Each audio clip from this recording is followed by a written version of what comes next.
Continuando aqui, irmãos.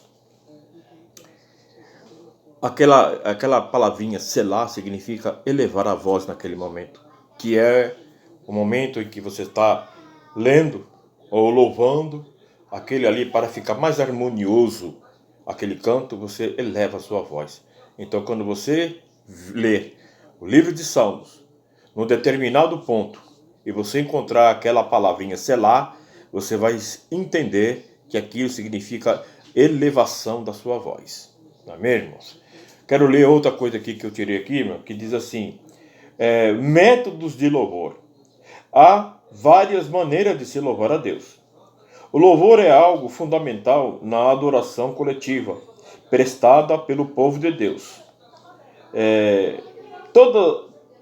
Tanto na adoração coletiva como noutros casos, uma maneira de louvar a Deus é cantar salmos, hinos e cânticos espirituais. O cântico de louvor pode ser com a mente e idiomas humanos conhecidos, ou com o espírito em línguas. Irmãos, eu estou lendo aqui e me veio algo que eu li, até eu preguei, sobre quando o profeta Eliseu, ele cavou alguns poços. O povo estava se queixando, porque o povo foi para a batalha e eles erraram na provisão, nas suas reservas. E a água secou. E a água, mas era uma coisa tão valiosa naquele tempo. Era uma coisa tão valiosa naquele tempo que eles erraram no cálculo, porque eles não sabiam quanto tempo que eles iam ficar no campo de batalha. Só que o profeta Eliseu, ele tinha orientado ele tinha orientado o povo para cada um cavar uma cova. Só que antes de ele fazer isso, irmão, sabe o que ele fez? Se você ler lá no livro de Crônicas, ele falou que ele chamou um arpista. Sabe? Ele chamou um arpista. E aquele arpista, como ele começou a dedilhar a harpa, o espírito profético desceu sobre Eliseu. Aí veio a orientação de Deus através da boca do profeta para que cada soldado cavasse sua cova ali. Muitos acharam que aquilo era uma loucura, cavar cova. Alguns cavaram uma covinha pequena, não a sua cova, mas a sua cova não para ele ser enterrado. Era uma cova que Deus tinha mandado que cada soldado cavasse. E cada um cavou. Aquele que deu ouvido e crédito na palavra do profeta, que era Deus falando, cavou uma cova funda. E aqueles que acharam que era loucura, cavaram aquilo lá, cova razoável ali, só para dizer, aí eu fiz aqui. Aí o Senhor, no tempo de sequidão, o texto fala que o Senhor mandou chuva, de maneira que encheram as covas. Quem deu crédito na palavra do profeta, a cova que ele cavou profunda, ficou com a provisão. Aqueles que não deram crédito, cavaram um pouco para a sua cova, não teve provisão. Mas eu quero dizer que a estratégia, a saída do povo de Deus naquele momento de batalha, se deu porque o profeta Eliseu chamou o arpista. E muitas das vezes, irmãos, o louvor do cristão é uma preparação do coração para que Deus venha falar conosco. Então nós precisamos estar sempre, em qualquer momento da nossa vida, com um louvor preparado para louvar ao Deus em qualquer tipo de circunstância, porque sempre terá uma estratégia, uma saída, uma provisão para o cristão que abre a sua boca para adorar a Deus em que momento que for da tua vida, qual seja o aperto, qual seja o que for, nada vai cerrar os lábios deles de louvar ao nosso Deus tão poderoso. E foi o que aconteceu naquela época. A chuva veio e teve provisão, teve água e teve abundância para aqueles que deram crédito e teve poucos para aqueles que rejeitaram, assim como muitos estão fazendo no dia de hoje, irmão. Ouvem a palavra de Deus através dos seus vasos, não dos seus profetas, dos seus vasos hoje, porque hoje o Senhor usa vasos, e o Senhor tem usado muitos vasos para conclamar o povo para adorar a Deus, e muitos estão com seus lábios cerrados. Abre a sua boca, louve a Deus, porque Deus habita entre os louvores, porque o louvor está no seu coração, e é no seu coração que Deus habita.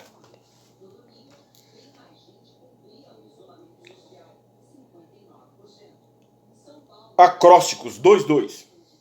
Salmos também contém poemas acrósticos, em que o conjunto das primeiras letras de cada verso formam uma palavra ou seguem uma sequência alfabética. A título de exemplo, Salmo 119, os versos são reunidos de 8 em 8, cujos grupos começam com uma mesma consoante. Assim, trata-se de um recurso literário que muito contribui para a memorização, a qual tinha uma grande importância, principalmente no contexto judaico no tempo antigo. Tal fato nos faz lembrar da importância de utilizarmos diferentes recursos no processo ensino, aprendizagem e da palavra de Deus. É um método, né, irmãos? É um método que é usado, assim, logo nos antigos já usavam esse método, para ter uma facilidade no louvor. A palavra, vamos ver se temos aqui, irmãos, no glossário. Não sei se vamos ter aqui. No glossário, o significado da palavra acrósticos. Na outra lição ele ficava mais fácil de se entender, mas eu acho que aqui eu não vou ter, né? O significado da palavra acrósticos. Mas o irmão na sua casa aí, se você tiver um dicionário, o irmão tente achar para ter uma melhor compreensão da palavra. Mas eu vou ler de novo aqui, irmãos. Acrósticos. Salmos também contém poemas acrósticos, em que o conjunto das primeiras letras de cada verso formam uma palavra e seguem uma sequência alfabética. A título de exemplo, no Salmo 119, os versos são reunidos de 8 em 8, cujos grupos começam com uma mesma consoante. Então, acho que é para melhorar a compreensão do conjunto todo daqueles salmos que está se lendo, né, meu? Como se fosse uma rima. Tem os repentistas, né? Eu acho que é mais ou menos por aí. Refrão. Isso aí, irmãos, esse tipo de coisa aqui, para os músicos, né? Graças a Deus, o Espírito Santo tem sempre inspirado, ainda inspira até hoje homens, né? Que os mesmos autores,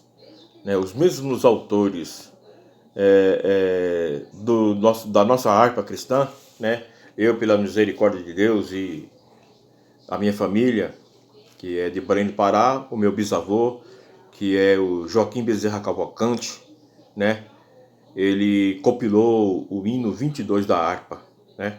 Então eu já tenho um pouquinho de familiaridade no que diz respeito. Eu amo os hinos da harpa, e é uma coisa que nunca vai deixar de existir nas Assembleias de Deus. Podem fazer o que quiserem, mas na Assembleia de Deus, a harpa, ela é não vou colocar um objeto como a palavra de Deus. Alguns colocam a palavra de Deus como um objeto. Não é, irmão. É a palavra de Deus. E a harpa cristã também é a palavra de Deus extraída, e ela é bem significativa para a nossa alma. Assim como o mesmo Espírito Santo inspirou tais homens para compilar aqueles hinos da harpa, e ele tem ainda chamado para si os seus vasos, né, que compilam, e não ficam no momento, na hora de compilar, quanto dinheiro vai ganhar com aquilo que está fazendo, mas sim Quantas almas não serão alcançadas através do louvor? Porque tem pessoas, irmãos, que conheceram e receberam e se aproximaram de Deus através de um louvor. Através de um louvor. Porque entenderam. A mensagem ficou tão clara para ele naquele louvor. E assim como esses acrósticos. Ela fica mais clara para algumas pessoas que têm alguma dificuldade de compreensão. Então, era usada naquela época, assim como é usado em alguns hinos da palavra do Senhor, nos dias de hoje, por alguns cantores cristãos, que usam, que extraem palavras no livro de Salmos, seja qual lugar que for, para fazer os seus hinos, e são louvados, entoados, porque são cânticos endereçados ao nosso Deus. E muitos desses salmos, desses hinos que saem da boca dos cantores, eles são para a honra e para a glória do Senhor, e muitas almas são alcançadas através disso também, irmãos. Refrão, né? Outra característica dos salmos são os refrãos. Refrão é a repetição de uma frase ou fórmula. Em alguns salmos é possível perceber referida repetição com maior clareza. No Salmo 107, por exemplo, há a repetição dos seguintes versos, alguns com pequenas variações. E clamaram ao Senhor na sua angústia, e ele os livrou das suas necessidades. Salmo 107, versos 6, 13, 19 e 28.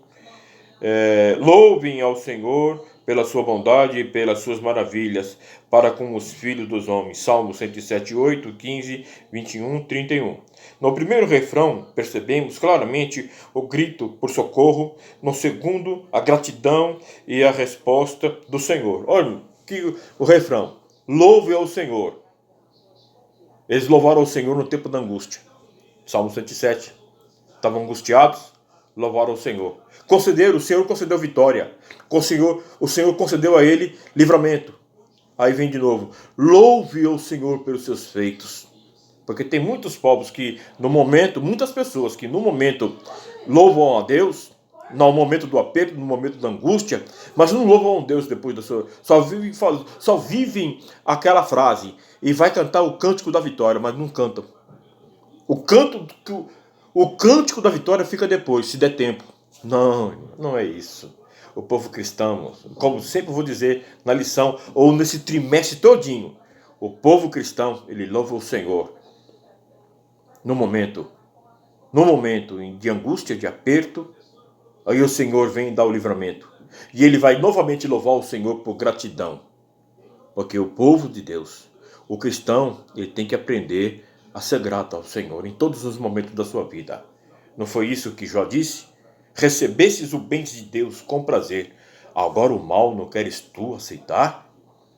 Deus, ele só vai servir para a minha vida. Eu só vou louvar ao Senhor na minha vida quando as coisas estiverem de bom acontecendo para mim. Não, irmão. Não. Alguns hinos falam que o melhor de Deus está por vir. E o Senhor Jesus? Esse é o melhor de Deus? Esse é o melhor de Deus? Ele deu o que ele tinha de melhor. E o melhor de... alguns hinos falam que... Alguns cânticos aí falam que o melhor de Deus está por vir, irmão. O melhor de Deus é Jesus, irmão. E ele já veio. Ele já morreu, ressuscitou e vai nos buscar novamente. Esse é o melhor. Não devemos esperar nada mais. Buscai o seu reino e a sua justiça, que as demais coisas vos serão acrescentadas. Vamos primeiramente buscar o Senhor. Vamos adorar o Senhor no templo. Vamos abrir a nossa boca e adorar o Senhor em qualquer momento da nossa vida. É para isso que o cristão... Nós temos que conclamar. Não temos que convidar um cristão. Não, vou te convidar para conclamar a igreja. Até no momento como esse, difícil que a terra está passando. Um momento singular da vida da humanidade. Mas isso, mano, nós não devemos ficar perplexo, ficar escandalizado, como diz o apóstolo João ou Pedro. Coisas como essa, nós não devemos nos escandalizar, porque nós sabemos que elas iriam acontecer. E não vai parar por aí, irmãos. Agora aqui, irmãos. Terceiro, Esclarecimento de algumas expressões. O tópico 3. Neste tópico, destacaremos os prováveis significados dos tempos Selá, como eu já tinha falado, irmãos, aqui, a Rigaion, Mictão, Geduntum, Masquil e degraus. É importante destacar que não há um único entendimento sobre os seus significados, havendo constante debate sobre o tema. Selá, Igion e Mictão são termos considerados técnicos da área musical, encontrados em vários salmos. Algumas versões omitem esses termos, como a NT, acho que é a nova versão internacional. Já a versão BKJ atualizada apresenta tais termos já traduzidos como ideia mais comum entre os comentaristas. Portanto, não há consenso quanto à exata ideia que tais termos queiram expressar nos diversos cânticos. O termo Selá é bastante utilizado, ocorre 71 vezes, Salmos 3, 4, 24, 46, entre outros. A Septuaginta considera como uma pausa ou interlúdio musical. Já o termo Igaion, Salmo 9,16, aparece junto com Selá. Pode se referir ao momento para meditação. O comentarista Derek Kidner diz que Rigaion também está presente nos Salmos 9, 19, 14 e 92:3, nas frases meditação no seu coração e harpa com um som solene. O termo mictão representa nos Salmos 50 e 60. Por exemplo, pode se referir à oração silenciosa ou como recitado por Dak, texto gravado ou permanente. Irmãos, eu aprendi que o termo Selá significa elevação de voz. Está cantando, chega um momento para ter uma harmonia do louvor, é uma elevação de voz. Esse é o aprendizado, né? Aqui está dizendo que é pausa, mas nada disso interfere em você elevar sua voz na adoração, como alçar a voz, né? Alçar a voz. No tempo em que os povos alçaram a sua voz de choro, ou seja, elevaram, né? Quando se alça alguma coisa. O termo Selá significa, no que eu aprendi, elevação de voz. Que aqui está o Mictão, por exemplo, que é um conceito junto, né? Que fala de um tempo de meditação. Geduntum e Masquil. As anotações editoriais dos Salmos 39, 62 e 77 estão relacionadas com Geduntum, mencionado em 1 Crônicas, 2 Crônicas. Entre outros textos, Geduntum era da família dos levitas e habilidoso na música, junto com Asaf e Emã. Seu nome está associado a louvores, profecias, instrumentos musicais. Já o termo masquil, encontrado no título de alguns salmos, como 32, 42, 44 e 45. Por exemplo, também não há consenso quanto ao seu sentido. Poderão ser salmo de entendimento ou salmo didático. Hadak, que é uma Bíblia, identifica como ensino. Contudo, também há outras sugestões como salmo eficaz ou salmo habilidoso, conforme Kidner. Degraus. Como eu já tinha falado, irmão, cântico dos degraus. Salmo 122, Salmo 121, né? Vamos ver aqui, irmão. Degraus. Degraus, cujo significa literal é subir, ou ainda cântico do gradual, cântico de peregrinação, consiste na tradução dos títulos de Salmos 120 ao 134. A Bíblia judaica completa traduz como canção de subida.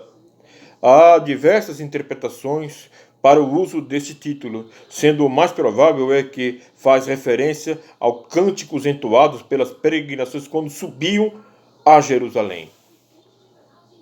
É uma coisa maravilhosa, irmãos. Como eu disse que eles se reuniam uma vez por ano, já no tempo de Salomão, no tempo de Davi, quando Davi ele tirou a capital que era que ele transpôs para Jerusalém, conhecendo a capital no tempo no reino unificado, né? Que era Jerusalém, e o templo ali no monte que foi erguido o templo e ficava no alto, e ele subia os cânticos, os degraus até chegar ao templo o templo da casa do Senhor, e aqueles degraus, aquelas escadarias, eles subiam nas suas peregrinações. Uma vez por ano eles vinham de todo lugar para, na época da Páscoa, adorar a Deus. E eles subiam aqueles degraus, louvando ao Senhor. Provavelmente eram esses salmos, cântico dos degraus. Mas uma coisa para fechar aqui, irmãos, uma coisa que foi extraída do judaísmo para os primeiros cristãos. As três coisas principais. Que os primeiros cristãos, irmãos, eles eram judeus. Então eles saíram das sinagogas para irem para o templo. Eles saíram da sinagoga para a primeira casa, que foi a primeira igreja já dos cristãos, que tem registros, foi na casa de mãe de Marcos. As igrejas, elas vieram depois dos templos, mas a igreja, na época do apóstolo Paulo, a era cristã, igrejas eram em casas, em lares. Nós temos registros na casa de Lídia, de Lloyd, nós temos registros na casa de mãe de Marcos, as igrejas que se reuniam. E foi extraído do judaísmo para o cristianismo, da sinagoga para a igreja, foi extraído a leitura oficial da palavra de Deus, foi extraído os dízimos, as ofertas do templo, e foi extraído os louvores, os três hinos que eram, então todas as liturgias, principalmente a Assembleia de Deus, existe essa liturgia, que é o costume de se adorar a Deus, na abertura do culto, com os hinos da harpa, com a adoração, que também é uma forma dos seus dízimos, das suas ofertas, e a leitura da palavra do Senhor. Essa lição, eu estou encerrando aqui, irmãos, ela é baseada nisso. O que significado? Nós vamos nos decorrer de todo o trimestre, falando, eu acredito que a próxima lição é o meu amigo, o presbítero Adeildo, que vai fazê-la, né? Já estou com saudade dele também, irmãos. Aliás, mas estou com saudade de todos os irmãos. Eu estou encerrando aqui, irmãos, vou ler aqui a conclusão. O livro de Salmos é um indispensável guia para o louvor e a oração, tanto individual como coletiva, principalmente neste tempo de tantas distorções e superficialidade doutrinária expressas em muitos cânticos. Mas infelizmente, existe muitas letras que contêm heresia. Às vezes, para se ter uma colocação no refrão, para se ter um arrumadinho, irmão, existem até letras heresias, irmãos. Nós precisamos combater esse tipo de heresia dentro da igreja, irmãos. Não vamos deixar, pelo menos eu tenho uma coisa com certeza, que a Assembleia de Deus, ela não vai deixar, não vai encostar a harpa cristã. Porque o Espírito Santo inspirou aqueles homens. Toda vez que cantamos, que louvamos ao Senhor com o hino da harpa, a nossa alegria, ela se eleva, ela se eleva. Você já experimentou isso na tua vida, eu creio disso. Então, irmãos, quem está triste, ore. Quem está alegre, cante louvores a Deus. Quero encerrar aqui com uma oração e o meu abraço a todos os irmãos da igreja. Senhor Deus e Pai, eu te agradeço neste momento, Senhor, por esse período que o Senhor me concedeu, nesta começo de lição, que nós possamos ter um aproveitamento, Senhor, desse trimestre, que nenhuma situação, Senhor meu Deus, externa nenhuma, Senhor meu Deus, nada vai impedir o avanço da igreja, nada vai impedir do teu povo da adoração que é extraída do coração, porque é no coração que o Senhor habita e o Senhor habita entre os louvores. Eu te agradeço, Senhor, por minha vida, pela minha família e pelos meus irmãos em Cristo Jesus.